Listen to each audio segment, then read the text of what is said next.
जो अगले है जन्म में। लिव इन जो है हमारे भारत के कुत्ते हजारों साल से लिव इन में ही रहते हैं। आओ फिर अगले जन्म में हमारे यहाँ तो कुत्तों का कल्चर है ये लिव इन में। नमस्कार, मैं हूं विजय श्री और आप देख रहे हैं यूबी न्यूज। देश में आवारा कुत्तों के मामले इन दिनों चर्चा में है। इसी बीच वृंदावन के कथावाचक अनिरुद्धाचार्य का एक बयान सुर्खियों में आ गया है। उन्होंने लिव इन रिलेशनशिप और कुत्तों बिल्लियों को लेकर कहा कि हमारे देश में कुत्ते हजारों साल से लिव इन में रहते हैं और यह उनका नैसर्गिक कल्चर है। इस बयान के बाद समाज में बहस शुरू हो गई है। अनिरुद्धाचार्य ने यह भी कहा कि लिव इन कल्चर में रहने वाली जानवरों की आदत को देखते हुए कुछ लोग इसे इंसानों पर लागू कर रहे हैं। उनका कहना था कि यह उनका निजी विचार है और इसे समझने की आवश्यकता है। हालांकि उनके बयान का तरीका विवादित माना गया। कई विशेषज्ञ और धर्म से जुड़े लोग इसे धर्म और संस्कृति के नजरिए से गलत बता रहे हैं। उनका कहना है कि धर्म गुरुओं को अपने पद और मर्यादा का ध्यान रखते हुए बोलना चाहिए। लिव इन रिलेशनशिप पर सुप्रीम कोर्ट ने पहले ही निर्णय दे दिया है और इसे कानूनी रूप से मान्यता प्राप्त है।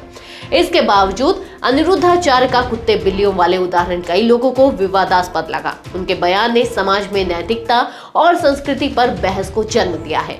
धर्म विशेषज्ञों का कहना है कि हिंदू धर्म और सनातन परंपरा के अनुसार विवाह को प्राथमिकता दी जाती है और लिव इन रिलेशनशिप को हमेशा सकारात्मक नहीं माना जाता। उनका यह भी मानना है कि ऐसे बयान समाज में भ्रम और विवाद पैदा कर सकते हैं। वहीं कुछ लोग इसे व्यक्तिगत दृष्टिकोण मानकर अलग समझ रहे हैं और इसे समाज के लिए चेतावनी का रूप भी दे रहे हैं। इस घटना ने यह भी सामने लाया कि समाज में लिव इन रिलेशनशिप को लेकर संवेदनशीलता बनी हुई है, जबकि कानूनी रूप से इसे मान्यता प्राप्त है। नैतिक और सांस्कृतिक दृष्टिकोण से लोग इसे हमेशा स्वीकार नहीं करते।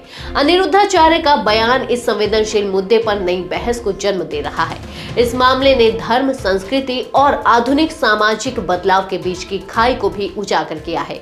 एक और जहां कानूनी और व्यक्तिगत स्वतंत्रता के पक्ष में आवाज उठ रही है, वहीं संस्कृति और धर्म के रक्षकों का मानना है कि समाज में मर्यादा और नैतिकता बनाए रखना जरूरी है। इस प्रकार अनिरुद्धाचार्य का बयान केवल विवाद का कारण ही नहीं बना, बल्कि यह समाज में लिव इन रिलेशनशिप और सांस्कृतिक दृष्टिकोण पर व्यापक चर्चा का विषय भी बन गया है। आज के लिए बस इतना ही। अगर आपके इलाके में कोई समस्या है तो आप चुप मत रहिए, अपनी शिकायत हमें भेजिए। यूबी न्यूज आपकी आवाज को जिम्मेदारों तक पहुंचाएगा, निष्पक्षता और गोपनीयता के साथ। यूबी न्यूज, जनता की आवाज, जनता की ताकत।